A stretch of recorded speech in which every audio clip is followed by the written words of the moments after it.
Salut à tous, bienvenue dans 45 minutes, l'émission 100% foot dans les Hauts-de-France. On la découpe en deux volets spéciaux ce soir, cette émission de 45 minutes. On va d'abord parler Coupe de France avec Chambly, les Picards qui affrontent les Herbiers demain en demi-finale de Coupe de France face aux Herbiers. Et on va parler du LOSC en deuxième partie d'émission, le LOSC qui ne sort pas la tête de l'eau sur ce plateau. Joël Dominiguetti de l'équipe, bonsoir Joël. Manu Magdelaine, Red Chef adjoint France 3 Nord-Pas-de-Calais, salut Manu. Patrick Robert est avec nous, qui vient nous revoir pour reparler du LOSC. On va vous retrouver en deuxième partie d'émission. Bonsoir. Bonsoir Patrick. Et à circonstances exceptionnelles, invité exceptionnel, Francis Lalanne est avec nous, s'il vous plaît. Bonsoir Francis. Et très heureux d'être avec vous. Vous êtes avec nous pour parler de Chambly, parce qu'on va ouvrir avec Chambly, qui donc est du côté de Nantes pour une demi-finale de Coupe de France, une demi-finale historique face aux Herbiers, deux équipes de nationales qui s'affrontent. Les joueurs de Chambly ont repéré le stade de la Beaujoire aujourd'hui, le stade de la Beaujoire de Nantes, où ils disputeront donc demain cette demi-finale. Et on va tout de suite retrouver leur entraîneur Bruno Luzzi, entraîneur du FC Chambly, qui est en duplex avec nous depuis Carquefou. Bonsoir Bruno, merci d'être avec nous. Comment ça va ce soir ? Bonsoir. Ça va très bien. Voilà, aujourd'hui, on a été reconnaître le stade.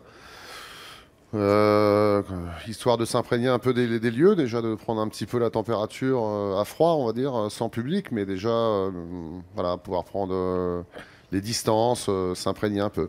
Il y a de la tension, il y a de la pression, gros stade, enfin voilà, on mesure l'ampleur du défi lorsqu'on rentre dans cette arène. Oui, quand demain ça sera plein, ça sera certainement beaucoup plus impressionnant. Après aujourd'hui, voilà, ça restait sympathique, le stade étant vide, mais on a pu se rendre compte que forcément ça sera une bonne étuve et a priori hostile, hein, avec 34 000 voués à la cause des Vendéens contre 1000 des nôtres. Mais ça rajoute à la tâche et au défi qu'on va essayer de relever. On va en reparler de ce stade qui sera plein et certainement acquis à la cause de vos adversaires. Vous êtes un club très jeune, Chambly. Tout le monde ne vous connaît pas forcément très bien. Chambly, c'est une histoire de famille. C'est votre papa, Walter, qui a créé ce club en 1989. Et je vous propose de découvrir l'histoire de cette famille, de découvrir tout ça avec Walter, avec ce très beau sujet d'Alain Vernon pour Stade 2. On regarde ça tout de suite. Walter, le papa, est surtout un grand fan de l'Inter de Milan. Et les frères Luzzi sont imprégnés de cette culture du calcio depuis 30 ans. Chambly est quand même connu pour avoir une équipe qui est dure à manœuvrer, assez disciplinée, qui défend pas mal. Donc forcément, on peut faire des paramètres avec le football italien qui est plutôt comme ça.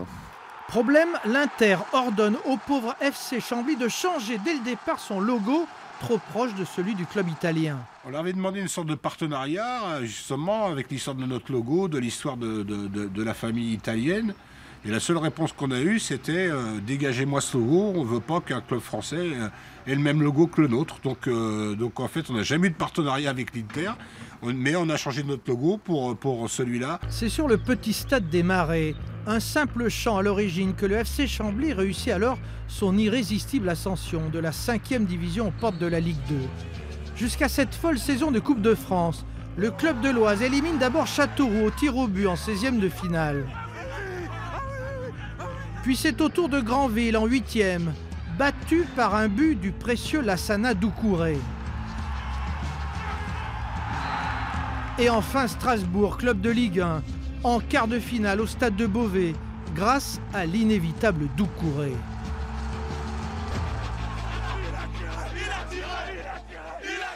Mais en quelques minutes, le club passe d'une immense joie à une immense douleur. Walter vient en effet de décéder à 77 ans, au moment même où Chambly se qualifie pour une demi-finale historique. C'est vrai qu'on basculait émotionnellement dans quelque chose de dramatique alors qu'on avait vécu une belle soirée. C'est la vie. C'est vrai que si c'était à refaire, je préférerais être éliminé contre Strasbourg en quart de finale et que mon père soit encore à nos côtés. Mais 10 000 habitants à l'église Notre-Dame en soutien de la famille Luzzi. Chambly est sous le choc. Mais il y a une histoire avec la Coupe de France qu'il faut bien continuer à écrire. Allez, montez de genoux, talons fesses. Pépé Walter est parti, mais il les accompagne partout. Même les frères Doucouré ont oublié que l'un supporte le PSG et l'autre l'OM. Walter, l'Italien, a accueilli cette famille malienne comme ses enfants. On est arrivé dans un club familial. On a trouvé vraiment ces valeurs-là ici. Donc automatiquement, ça a un peu fait le lien entre le club du FC Chambly et la famille Doucouré. Donc pour preuve, hein, on est plus de 5, on est 5 frères à jouer dans le même club. Les frères Luzzi, eux, se sont fait une promesse. Emmener le portrait de leur papa en finale au Stade de France le 8 mai. Et peut-être gagner ce trophée tant convoité pour écrire l'une des plus belles pages de l'histoire de la Coupe de France. Bruno Luzzi, c'est un parcours évidemment extrêmement chargé en émotions que ce parcours exceptionnel en Coupe de France pour Chambly. Il faut vous appuyer aussi peut-être là-dessus pour aborder ce rendez-vous de demain. Oui, disons que voilà, au-delà de l'aspect sportif, les joueurs se sont promis pour mon père de l'emmener en finale. Donc voilà, c'est un défi supplémentaire, une motivation ajoutée. Et je fais confiance en mon groupe pour tenir parole. Bonjour Bruno, une petite question sur les herbiers que vous connaissez en fait parce que vous jouez dans le même championnat. Et on a regardé les résultats cette saison, c'était assez bizarre puisque vous avez perdu tous les deux sur votre terrain en fait, voilà, face à cette équipe. Comment vous l'analysez et quelle importance peut avoir cette double confrontation que vous avez déjà vécue pour ce 3e match? Bah, j'ai envie de dire, ça n'a pas une grande importance, je pense. Les deux équipes sont proches hein, au niveau du classement, donc Seval. Effectivement, ils nous ont battus par 2 buts d'écart en août chez nous et on les a battus en janvier par 2 buts d'écart sur leur terre. À partir de là, les deux équipes voilà, sont très très proches, hein, Seval. Mais là, demain, c'est une compétition différente avec un esprit, avec une sanction à la fin, une élimination, une qualification. Il n'y a pas de calcul. Donc voilà, je pense que ce qui se fait au quotidien en championnat national, voilà, demain c'est une autre compétition et les deux équipes, même si elles se connaissent, de toute façon en Coupe de France, il y aura encore un scénario auquel on ne s'attend pas spécialement.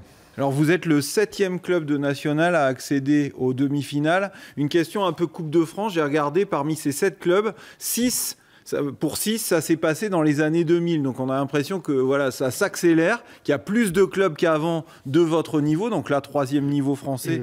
Comment vous l'expliquez ? Mais je pense que déjà les niveaux sont plus ou moins rapprochés. Donc les clubs de national voilà, travaillent bien, sont quand même professionnels, sauf qu'ils n'ont pas les droits télé, n'ont pas les budgets et les salaires, mais sinon ne font que ça. Donc à partir de là, ce sont des équipes à prendre très au sérieux. Et puis s'il y a de bons tirages, des failles, des portes pour de temps en temps aller un peu plus haut, ils sont en capacité... Voilà, avec justement un peu de clémence lors des tirages pour éviter les 3-4 bigs du championnat de Ligue 1. Après, tout est jouable. Bruno, 2 équipes de national qui s'affrontent demain en demi-finale de Coupe de France, mais ce ne sera pas vraiment un match de national parce qu'on aura un contexte complètement différent avec un stade plein, un stade de la Beaujoire plein en termes d'ambiance justement, en termes de charge émotionnelle. Encore une fois, comment on prépare ces joueurs à ce type de contexte ? Ouais, bah, ça va être compliqué pour nous. Hein. C'est un terrain et un climat hostile, hein, entre guillemets, puisque là, ça va être 34 000 acquis à la cause des Vendéens contre 1000 pour nous. Mais après, justement, on peut se charger émotionnellement et se dire que si on réussit ça contre tout ce monde, ça sera un formidable exploit.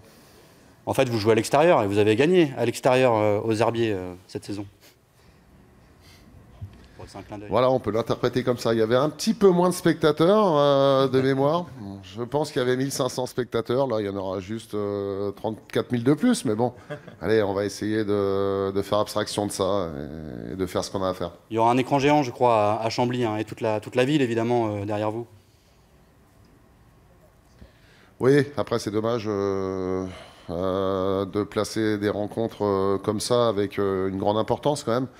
En semaine, parce que ça, notamment l'équipe qui est à l'extérieur, pour peu que ça soit à 500 km comme c'est le cas, bon, pour les gens, c'est la crise pour tout le monde en France. Déplacer, prendre 2 jours de congé pour aller voir son équipe, c'est pas donné à tout le monde. Donc Voilà, automatiquement, c'était compliqué. Un week-end, ça aurait été mieux, mais bon, là, c'est comme ça. C'est notre histoire de jouer le mardi, on jouera le mardi. 1000 supporters avec vous du côté de Nantes et un supporter de choix, pas n'importe lequel. Vous voyez de qui je parle ou pas? Oui, je vois de qui vous parlez, notre chanteur préféré. Voilà, Francis Lalanne qui est avec nous. Salut Bruno. Salut Bruno. Salut Francis.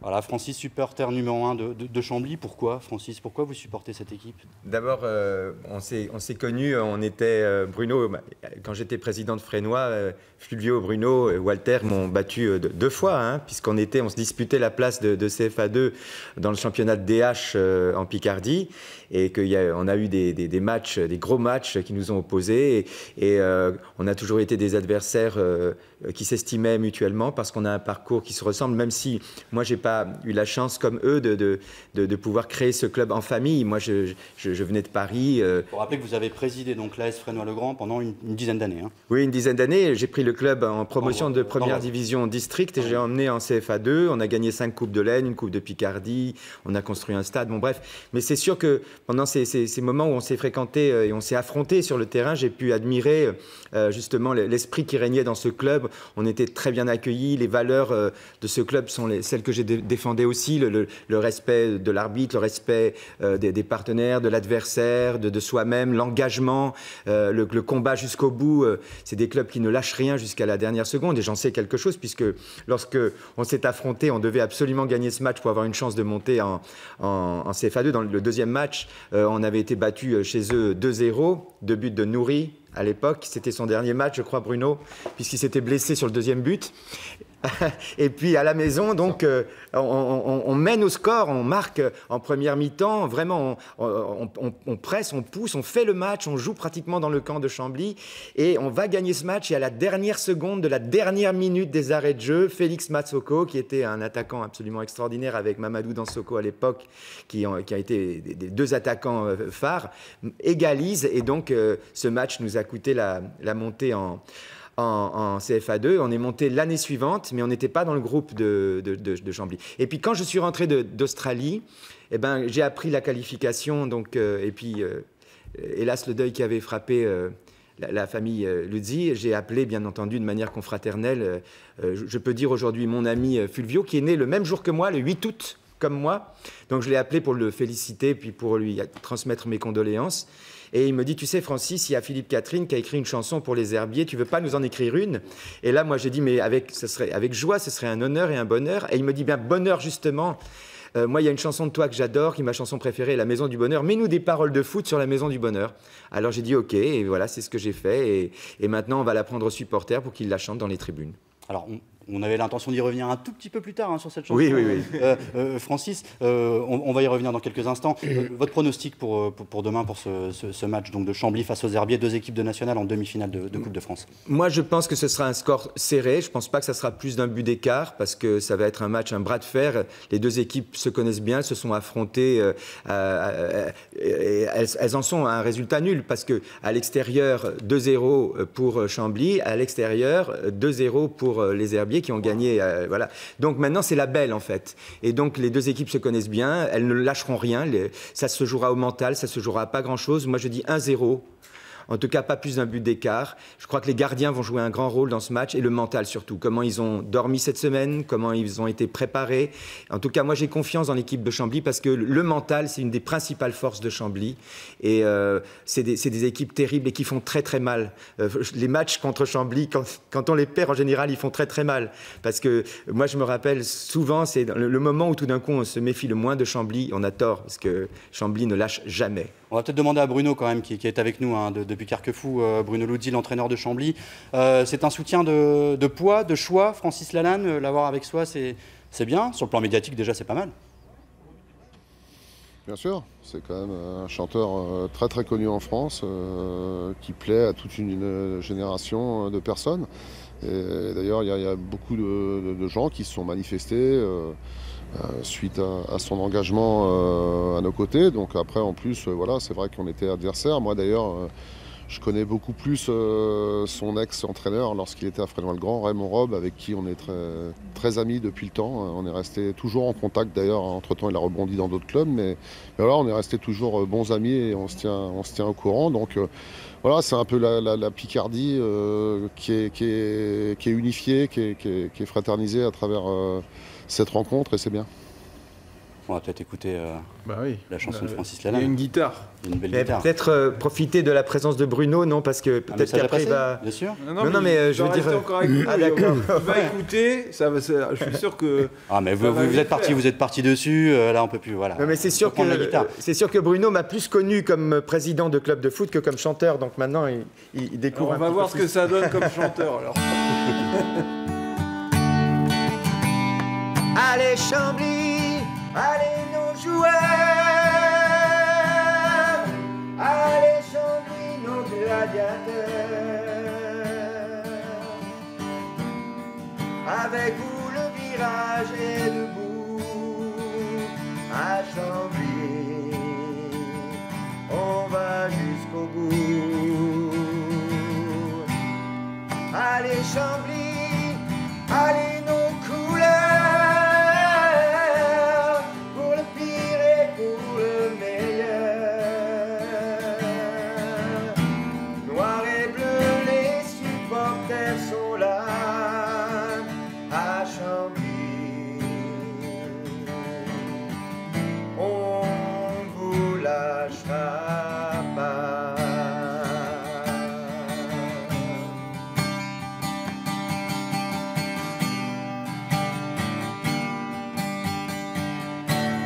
Bravo. Allez, On peut Chambly. l'applaudir quand même. Allez, Chambly. Ça fait chaud au cœur, Bruno? Ouais, sinon, personnellement, moi je connaissais bien Francis Lalanne avant en tant que chanteur, et pour ma part, ma chanson préférée, c'est la chanson du film Le Passage avec Alain Delon. Voilà.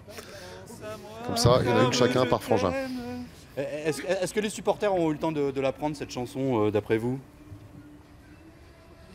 En tout cas, samedi, j'étais au stade de Chambly où Francis y était avec les supporters pendant le match de la réserve, et ça chantonnait avec lui. C'était vraiment sympa. On n'avait pas eu une ambiance comme ça pour un match de réserve, et ouais, c'était vraiment cool. Et ouais, je suis persuadé que demain, avec Francis dans les tribunes, les gens vont entonner la chanson, plus ou moins bien, mais ils vont mettre du cœur en tout cas.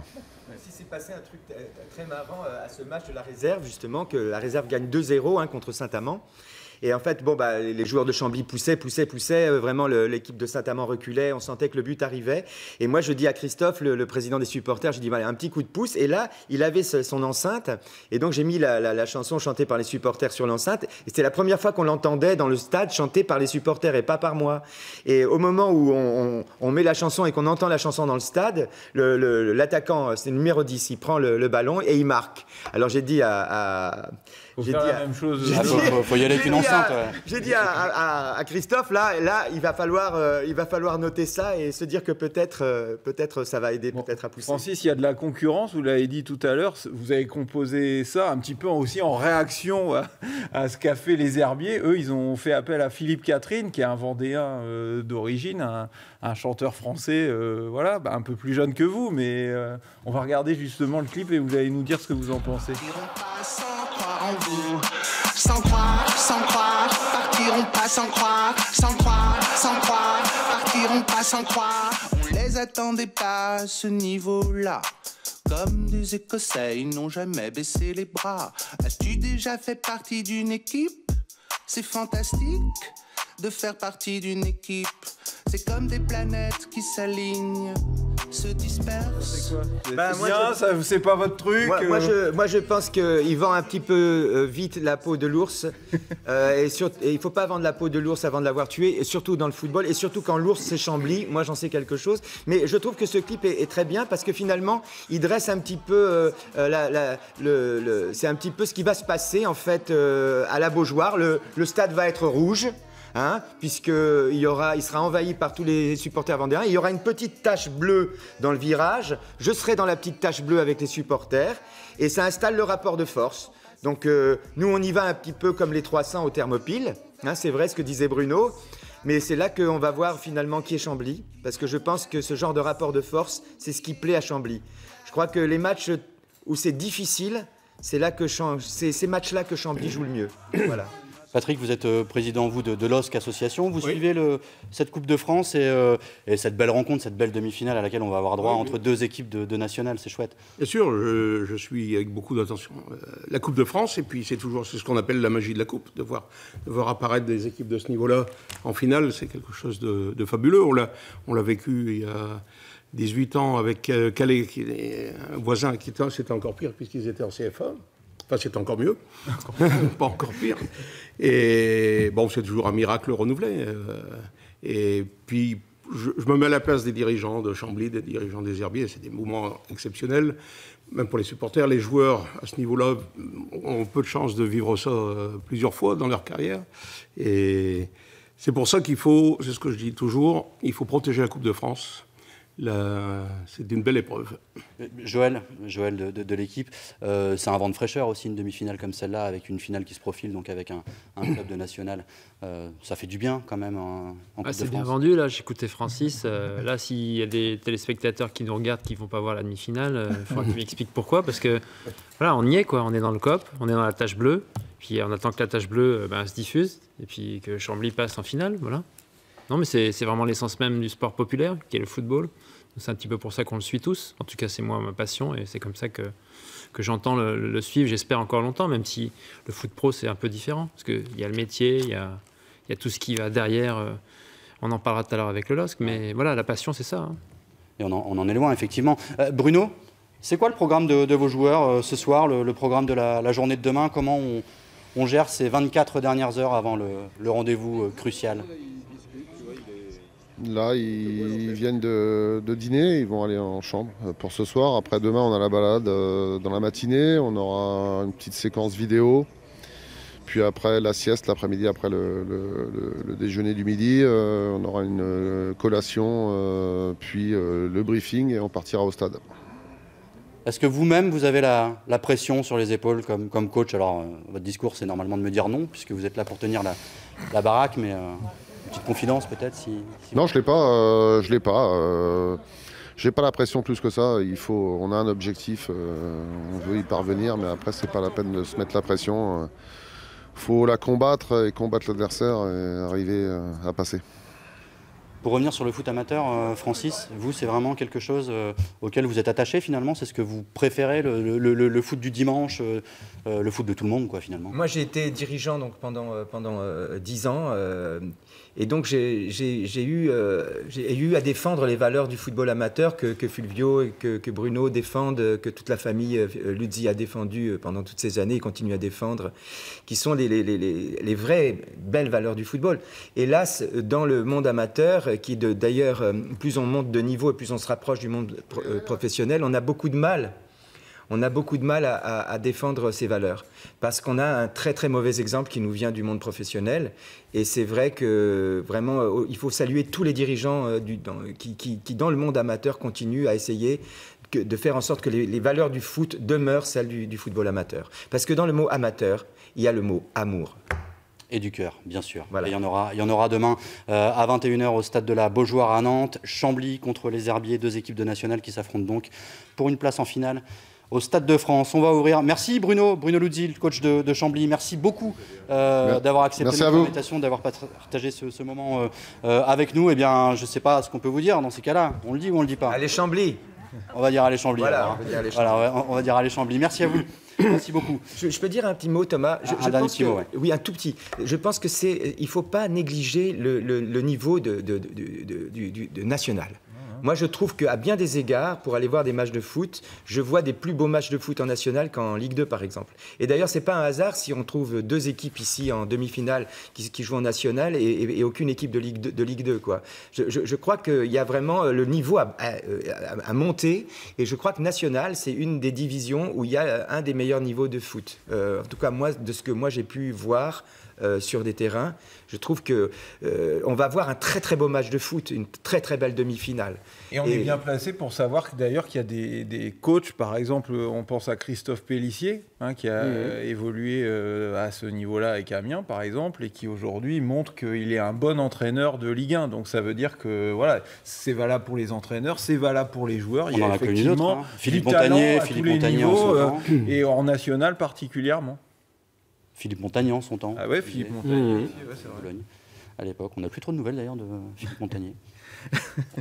On va passer à la Ligue 1. On ouvre le deuxième volet de cette émission. On passe à l'actu du LOSC. Le LOSC qui n'arrive pas à sortir la tête de l'eau. Les semaines se suivent et se ressemblent à ceci près que le LOSC était tout près de gagner, allait gagner sa rencontre face à Guingamp samedi au stade Pierre-Mauroy. Et puis, voilà, 3 minutes de trop et 2 buts encaissés, 2 points de perdus, un nul qui sonne comme une défaite.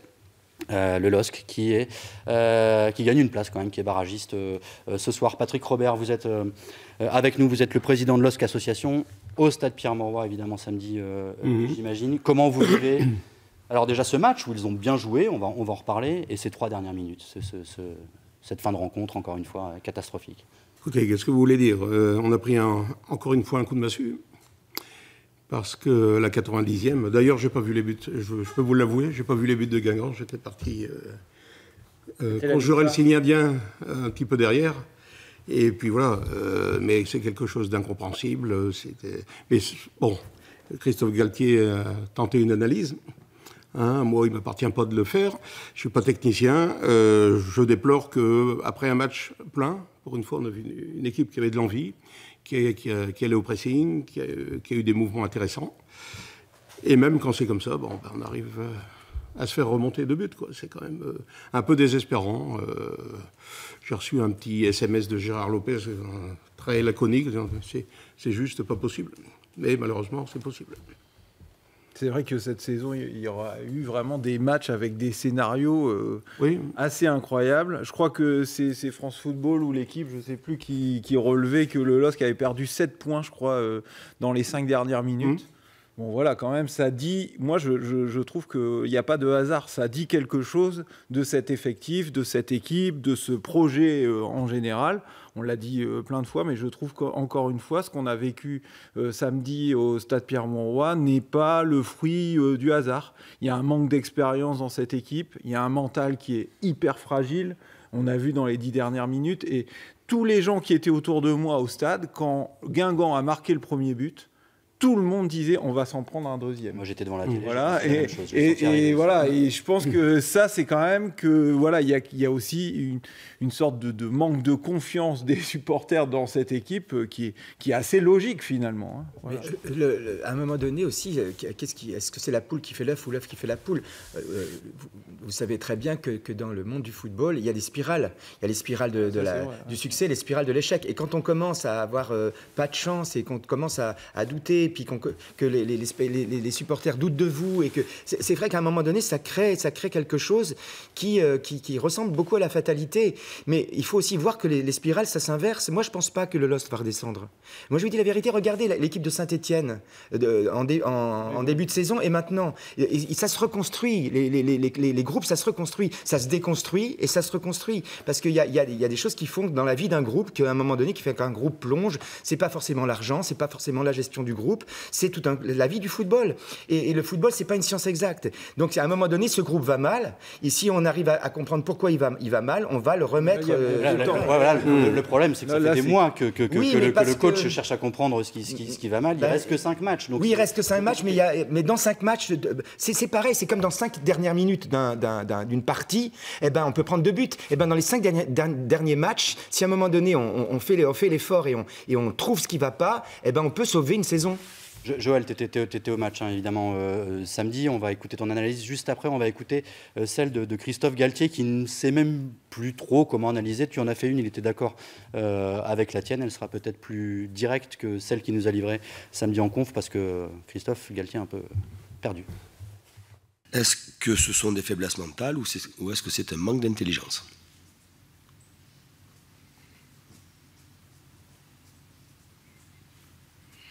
Ou est-ce que c'est un manque de concentration? Quand il n'y a plus de concentration sur une fin de match, c'est lié aussi à la fatigue. On perd de la lucidité aussi. Mais C'est quelque part aussi...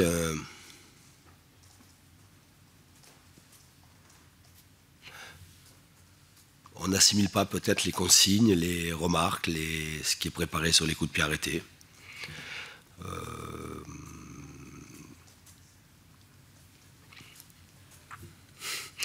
Ça faisait longtemps que je n'avais pas le dire, mais c'est sûrement lié aussi au manque d'expérience des uns et des autres. C'est comme ça. Joël, ton analyse ? Ce match, cette fin de match, le comportement même de Galtier d'ailleurs. Oui, écoutez, il a tout cherché, il a parlé de levier, il a fait aussi de la com. Voilà, pour l'instant, il faudrait qu'il ait des joueurs qui ne marquent pas contre leur camp, déjà. Des joueurs qui ne soient pas escortés par la trouille. Donc le LOSC a peur. Le LOSC n'a pas peur seulement sportivement, il a peur financièrement. Et tout le monde se dit, qu'est-ce qui va arriver ? Voilà. Donc aujourd'hui, il y a une vaste inquiétude qui gangrène l'intérieur du club, comme l'environnement. Elle est justifiée et on n'est pas du tout dans une fatalité, on est dans un processus malheureusement, et il faut le déplorer, totalement clinique, qui aujourd'hui permet de s'interroger sur l'avenir du LOSC, tant sur le plan sportif que sur le plan financier. Voilà. C'est là, pour ça que l'heure est grave, c'est une institution qui est en danger. Pas depuis aujourd'hui qu'on le dit. Hein. Mais sur le plan sportif, pour l'instant, on va y venir. Sur le plan sportif, c'est une équipe qui a peur. Donc à partir du moment où c'est une équipe qui a peur, elle ne saura pas tenir son résultat. Quand l'entraîneur vous dit qu'il faut marquer 3 buts pour gagner un match, ça fait beaucoup, surtout pour une équipe qui a quelques joueurs qui ne sont pas impliqués. C'est ce que disait Yacine Benzia. Quand je vois le match de Maya, qui lui couvre le hors-jeu sur le deuxième but, pardonnez-moi de répéter que c'est quand même le joueur qui a coûté le plus cher au mercato. Il y a des commissions qui se sont perdues un peu partout. Je pense qu'il y a des gens qui ont gagné beaucoup d'argent sur ce joueur, mais il n'a nullement le niveau qu'on attendait de lui. Alors, il n'y a pas que Maya. C'est pas Maya le problème du LOSC. Enfin, c'est un problème parmi d'autres. Et l'implication des joueurs, c'est parce que beaucoup de joueurs savent qu'ils ne seront plus là la saison prochaine. Donc, pourquoi se battre pour un club qu'ils ne reverront plus ? C'est là, un des nœuds du problème, ça vient de là. Et on ne va pas jouer à faire peur, mais ce qui s'est passé aussi samedi, ce qui est important, c'est ce qui s'est passé à Rennes. C'est-à-dire que très souvent, là, ces dernières semaines, même ici dans l'émission, on disait, bon, il reste 2 places pour ne pas descendre. Metz, c'est fait, voilà. Sauf que Metz, maintenant, ils sont à 4 points. Ils jouent contre Caen la semaine prochaine. Lille va à Marseille. Vous me voyez venir. On ne va pas jouer à faire peur, mais aujourd'hui, Metz est revenu dans la course et Metz vient au stade Pierre-Mauroy dans 15 jours. Donc là, aujourd'hui, ce qu'on disait ces dernières semaines en disant finalement, dans le championnat du bas de classement, le LOSC a de la chance et il est face à des adversaires qui ne marquent pas beaucoup de points, ont du mal aussi, et donc finalement, ils vont peut-être s'en sortir parce que... par la médiocrité des autres. Voilà, par la médiocrité. Et là, aujourd'hui, on voit que c'est plus le cas. J'ai préparé un petit graphique parce que j'aime bien visualiser les choses de temps en temps avec un graphique. C'est un graphique de l'évolution de ces 4 équipes. Et on voit nettement, c'est le graphique de l'évolution des 4 équipes depuis la trêve, en fait. Oui. Et on voit nettement, vous le voyez sur votre écran, que la courbe de Metz, moi j'appelle ça la dynamique, en fait, de Metz, elle est hyper positive. Et maintenant, je me dis, ils sont allés gagner à Rennes. La meilleure dynamique, c'est quand même... Voilà, Francis disait, il y a une spirale. Là, Metz, ils sont dans une spirale où eux, ils se voient faire un truc qu'ils n'imaginaient peut-être même pas eux-mêmes faire. Et donc, ça, je pense que ça va mettre à nouveau le LOSC dans la difficulté, parce que voir revenir de derrière une équipe que tout le monde disait condamnée il y a encore 15 jours... Moi, je trouve ça très inquiétant pour le LOSC. Bon, pardon de faire l'avocat du diable, mais enfin, c'est quand même pas des gars qui marquent pas. Ils marquent 2 buts, ils veulent gagner. À un moment donné, ils savent pas garder un résultat. Ils n'arrivent pas à garder un résultat, comme vous le disiez, parce qu'ils ont peur. À un moment donné, s'ils ont peur, s'il y a la sinistrose autour, si personne n'y croit autour, c'est sûr qu'ils vont aller dans le mur. Mais c'est maintenant. Même l'entraîneur n'y croit pas. Non, mais c'est ça. Moi, ce qui m'a le plus choqué, Galtier est un type absolument merveilleux, que j'admire beaucoup, mais là, il ne devrait pas parler comme ça. Parce que là, ce qui dégage pour les joueurs, c'est terrible de voir le coach, le gars qui est là pour donner la force à tout le monde, s'effondrer. Il ne faut pas qu'il s'effondre. Il y a 5 matchs et il ne faut pas descendre. Et là, les gars, il faut leur dire, OK, je ne sais pas, il faut trouver quelque chose, il faut poser les choses. Ce n'est pas des gars qui ont fait match nul.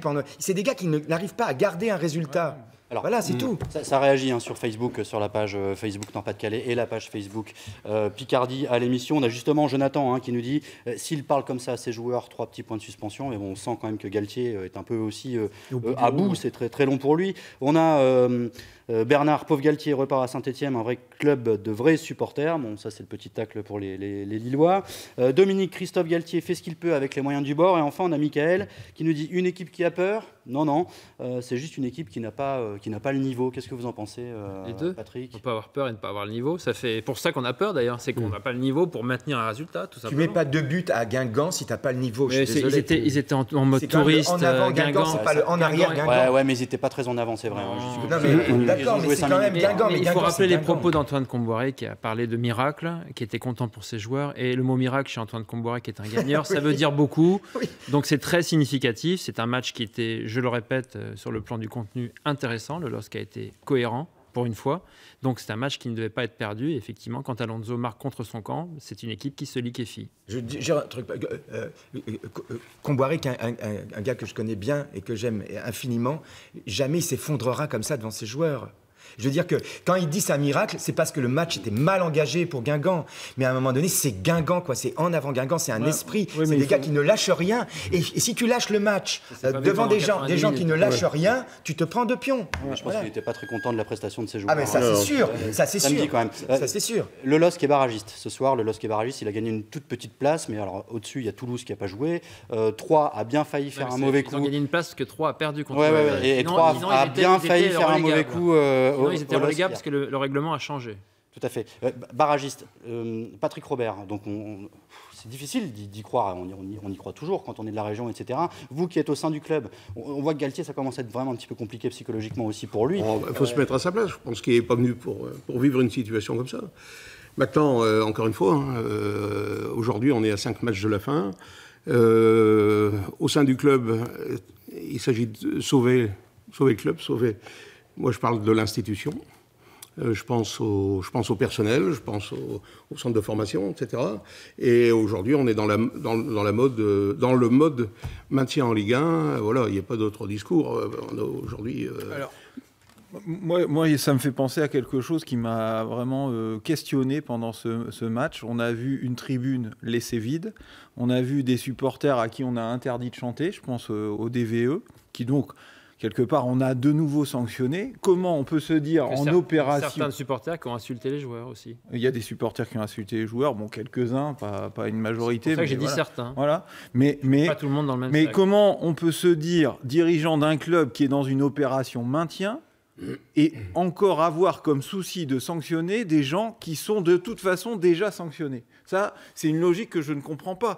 On doit être dans un moment d'union sacrée, de passer l'éponge sur des choses qui se sont passées, qui vont en plus être jugées devant un tribunal officiellement. Moi, je ne comprends pas pourquoi les gens qui mettent l'ambiance, sont les DVE en l'occurrence, ont été sanctionnés pendant ce match. Résultat, on a vu un... Et je pense que ça peut aussi avoir un petit quelque chose à voir avec ce stress et cette voilà. Il n'y a pas eu d'ambiance en fait pendant ce match. On n'a pas entendu les supporters. Et pourtant, je peux vous garantir que ce que j'ai ressenti pendant le match, c'est que la plupart des spectateurs avaient envie d'y croire, avaient envie d'encourager leur équipe, avaient envie d'applaudir. Il y a eu des moments ponctuels où le public était derrière son équipe, parce qu'à un moment. Ce qu'on voit, c'est sur le terrain. On reste toujours sur la vérité du terrain. Et la vérité du terrain, c'est qu'on a vu une équipe qui a fait un match très correct, qui a été toujours disciplinée, qui a été entreprenante, qui avait réussi à marquer 2 buts. Et on se disait, là, pour une fois, elle est à l'abri. Et patatras. Donc voilà, le public avait envie d'être derrière. Donc il y croyait. Et plus les matchs continue, plus la saison avance, plus on se dit ils vont prendre quoi sur la tête la prochaine fois. Quoi. Ouais, mais là, le signal qui est envoyé au stade, c'est on est en conflit avec les supporters, je suis désolé, les plus importants du club quand même, parce que ce sont eux qui mettent l'ambiance. Je suis d'accord avec ce qui est dit là. Surtout à partir du moment où il y a des sanctions qui vont être prises devant les tribunaux, s'il y a des gens qui ont enfreint la loi, etc. Mais à un moment donné, l'acte qui consiste à dire que le cœur de la tribune, le virage, les ultras n'auront pas le droit d'encourager leur équipe. Je veux dire, même pour les joueurs, c'est un signal d'effondrement. Je veux dire, là, je crois que le LOSC a besoin maintenant de retrouver de la joie, de l'enthousiasme, des choses simples, quoi, du mental. Et c'est sûr que je trouve que la double peine, là, elle ne sert à rien. Ça ne sert à rien d'empêcher des gens de venir chanter dans un stade. Je suis désolé de dire ça, mais je pense que c'est une erreur. On ne va pas dire que c'est une faute, mais c'est une erreur. Et ça arrive souvent, les erreurs, quand tout d'un coup tout va mal. Tout va mal, on ne prend pas aussi les bonnes décisions. Mais là, je pense qu'il y a 5 matchs pour recréer un esprit, un enthousiasme. Et je suis sûr, moi, que ces gars-là qui ont marqué 2 buts, qui ont fait un très bon match, qui n'ont pas su garder le résultat, si on arrête de leur faire la tronche et d'être complètement sinistrés autour d'eux, peut-être que ça peut leur donner aussi les forces qui leur manquent pour aller plus loin. Et moi, j'y crois. Et il faut toujours y croire. Voilà. Alors juste un élément, on va peut-être regarder le calendrier parce que quand même c'est pas neutre. Francis, je crois que vous êtes supporter de Marseille. De l'OM. Voilà. C'est le prochain déplacement. Mais j'ai dans ma famille des gens qui investissent dans le LOSC. Donc le LOSC est un club cher à mon cœur. Inquiet alors. S'ils investissent dans le LOSC, ils ne doivent pas être très rassurés en ce moment. C'est pas le genre à être inquiet. Puis moi j'ai des souvenirs avec Vaïd qui est un copain que j'adore. Donc j'ai des beaux souvenirs au LOSC et je pense qu'il ne faut pas que le LOSC descende. Et je pense que c'est juste une question. Il faut pas, mais en même temps, il y a la vérité du sport. Il faut arrêter à un moment donné de. C'est vrai que c'est intéressant votre courbe, etc. Mais il faut aussi à un moment donné oublier la technique et tout ça, et puis reparler de l'âme véritable du football. C'est le cœur des hommes. C'est le cœur des hommes, les amis. Alors, oui, le problème, c'est qu'il n'y a pas que du cœur dans cette affaire. Il y a aussi des gros sous, beaucoup d'argent. Si on gagnait avec de l'argent, le Paris Saint-Germain serait en demi-finale. Si on gagnait avec de l'argent, le LOSC serait dans le top 5. Non, mais l'argent, c'est pas tout, l'argent. Fin de championnat. C'est pas tout, l'argent. Oui, mais alors le problème, c'est que le problème se pose et c'est peut-être la survie même du club. Et là, on a des techniciens un petit peu du dossier qui peuvent nous en parler. Joël et Manu, parce que cette fin de saison, on en approche. Alors, il y a quelque chose d'important qui est arrivé, qui est tous les ans à peu près même, c'est que la DNCG a publié le rapport. Comptes. Alors attention, déjà, c'est un rapport qui n'est pas exact, puisque c'est un rapport qui est communiqué par le club au 30 juin, et les comptes n'étaient pas arrêtés. Donc c'est provisoire, parce qu'ils ont demandé le report de l'Assemblée Générale, et donc de clôturer leurs comptes au 30... Donc on ne sait pas quelle est la réalité. Moi, je pense qu'au vu des informations qui sont les miennes, elle est pire que celle qui nous a été proposée ou montrée par la DNCG. Mais déjà, ce premier tableau de la situation est déjà très alarmant. Et au jour d'aujourd'hui, tous les gens qui étaient dans le déni, c'est-à-dire que voilà, on va s'en sortir, Gérard Lopez va amener de l'argent, aujourd'hui, ils ne peuvent plus dire qu'ils n'étaient pas au courant. Je pense notamment aux politiques de la région. Le LOSC est un élément du territoire très important. Une institution sociale, voilà, c'est quelque chose qui compte. Or, les politiques ont été avertis par des gens du club de la situation réelle. Donc, ils ne pourront pas dire « je ne savais pas ».